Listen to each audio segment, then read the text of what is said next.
Hello everyone, my name is Cooper Payne, and today I will be talking to you all about the New York Times article created by Campbell Robertson called "Politicians Are Slowed by a Scandal, but Many Still Win the Race." And the author of this article went into depth on various examples of politicians within the United States that were plagued by scandal but made it through the other side. They survived elections, impeachment processes, things like that. And it's a really well written article. I definitely recommend that everyone reads this article, especially if you are going into the public sector. So, with that, we'll move on to the main theme of the article. So, the theme of the article is everyone loves a comeback story. So, throughout this entire article, there were a lot of different examples of politicians getting into trouble and seeing that or feeling that it's sort of the end for them. However, specifically with alcohol scandals like DUIs and other scandals like with prostitutes and sexual assault scandals, things like that. Politicians' constituents really like to see a comeback story. They like to see that their elected official has changed.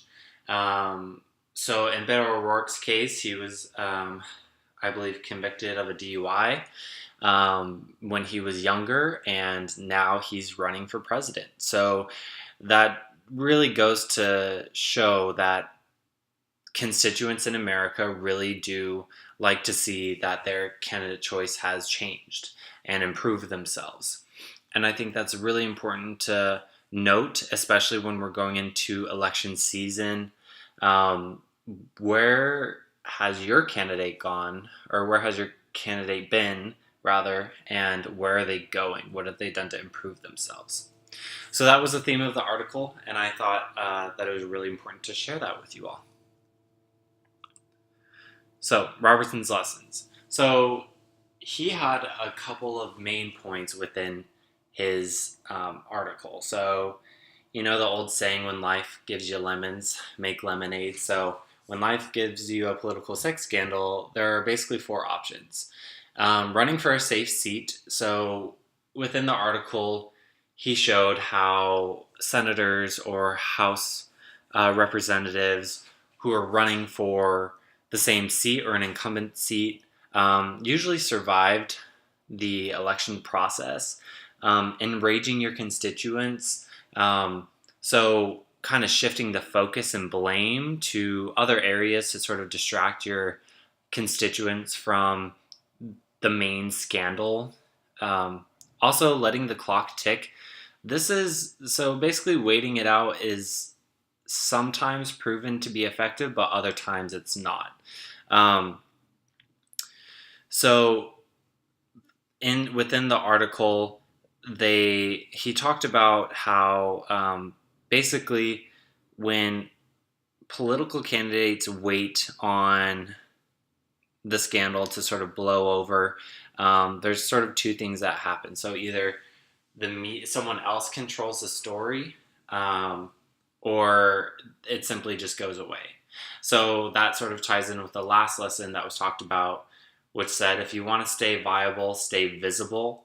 So Newt Gingrich did this with his inappropriate sexual scandal. He stayed visible, stayed viable, and he also let the clock tick, and he also shifted the focus to the Clinton impeachment hearings and things like that. So it's really important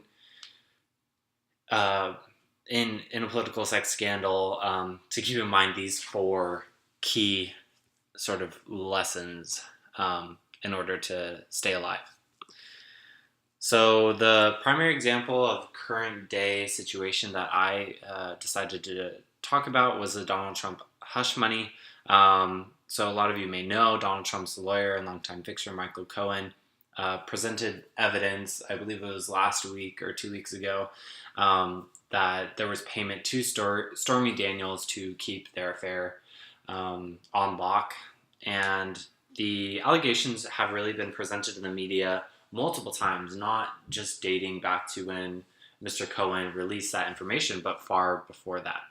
Um, and Trump is kind of a master of distraction. So he's distracting his constituents with new scandals. He's constantly visible. He's constantly in the news. And he's also enraging his constituents, shifting the blame to the House-controlled Democrats and blaming still on Obama. So Trump is really the master of those four lessons that I described in my last slide. So, agree or disagree? I agree that the techniques in the article are definitely used by politicians. I feel like we see that every day in order to sort of avoid damage to their overall campaign. And like I said, Trump is a key example and demonstrates each of those techniques pretty well. And I agree that his techniques are definitely working within the media. The media often has a hard time just keeping up with what's going on, who's fired today, things like that in the Trump presidency. So, the overall impact. So, I think, we're all voters and we should be well informed on our political candidates. We should also know and realize when we're trying to be tricked and when the candidates are trying to distract us from those serious issues that really impact us. And specifically for myself, how this impacts me, public administrators sometimes work with politicians, and it's really important to keep up to date with what's going on to ensure that your agency isn't getting any flack for partnering with a politician that has a scandal. So those are the things that I think are most important, most impactful to myself and my classmates. Thank you all so much for listening, and I hope you learned something new. Have a great day.